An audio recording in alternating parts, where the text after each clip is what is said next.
जय श्री कृष्ण।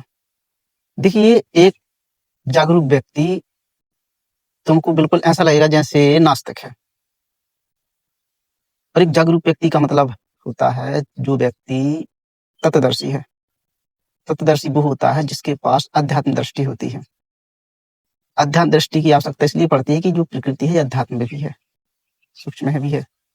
तो जो हमारे पास भौतिक दृष्टि है, इससे तो हम भौतिक चीज़ों को देख सकते हैं।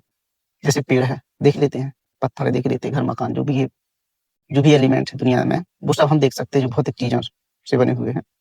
लेकिन जो अध्यात्म है उसको तो हम देख नहीं सकते, तो उसके लिए हमें पड़ती है आवश्यकता अध्यात्म दृष्टि की।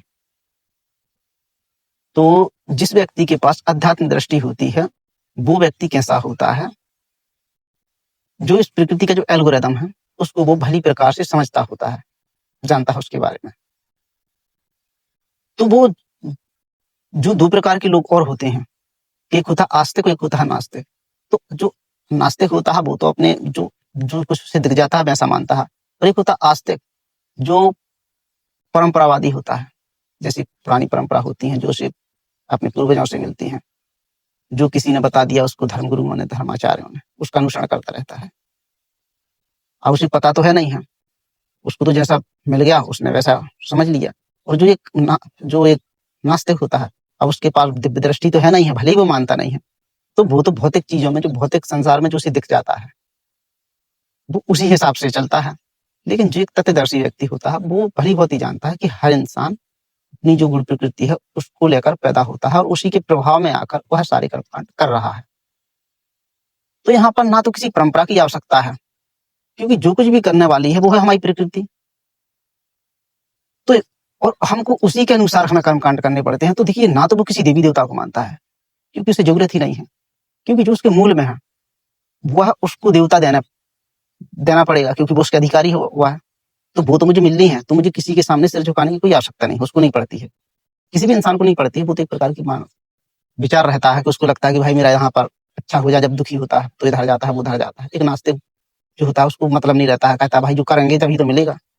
ये उसका अहंकार अज्ञान से उत्पन्न होता है। तो जो विद्वान व्यक्ति होता है वो एक प्रकार से नास्तिक की तरह लगेगा। वो दुनिया भर की जो परंपरा होती है, परंपरावादी सोच होती है, उससे वो दूर रहता है, क्योंकि उसे पता है उससे क्या लेना देना है। मान लीजिए तुमने कोई रोबोट बनाया, कोई चीज बनाई, तो जैसा उसमें सॉफ्टवेयर डाल दिया जाएगा वो वैसे ही काम करेगा। अब आप उससे ये आशा रख ले कि आप उससे कुछ और उम्मीद रख लें, तो वो क्या वैसा काम करेगा? वो नहीं करेगा, क्योंकि उसमें सॉफ्टवेयर ही नहीं है। तो यदि आप कुछ इच्छा रख रहे हैं अपने आप से, तो उसका कोई मतलब नहीं है। आपके जो मूल में है आपको वो ही मिलेगा, और आपकी जो मन बुद्धि है उसी को स्वीकार करेगी, उसी की ओर आकर्षित होगी, और आप उसी काम को जब करेंगे तो उसी में सफल होंगे। बाकी जो तुम्हारे दिमाग में चलता है कि ऐसा हो जाए, ऐसा ना हो, वो उससे कोई लेना देना नहीं है, इसका कोई आधार नहीं होता है। तो जो जागरूक व्यक्ति होता है उससे कोई लेना देना नहीं रहता है कि भाई किसी देवी देवता का नाम लूं, कोई जरूरत नहीं रहता है कि उसे किसी मंदिर मस्जिद में जाने की कोई आवश्यकता नहीं पड़ती है, क्योंकि उसका धर्म जो है, जो उसके मूल में है, वो तो उसको प्रकृति देने के लिए बाध्य है। तो उसे किसी चीज की कोई सहायता लेने की कोई आवश्यकता नहीं, किसी के आशीर्वाद की कोई आवश्यकता नहीं है। तो जो विद्वान व्यक्ति होता है वो एक प्रकार से नास्तिक सा लगेगा, लेकिन वो पूरी तरीके से जागरूक होता है।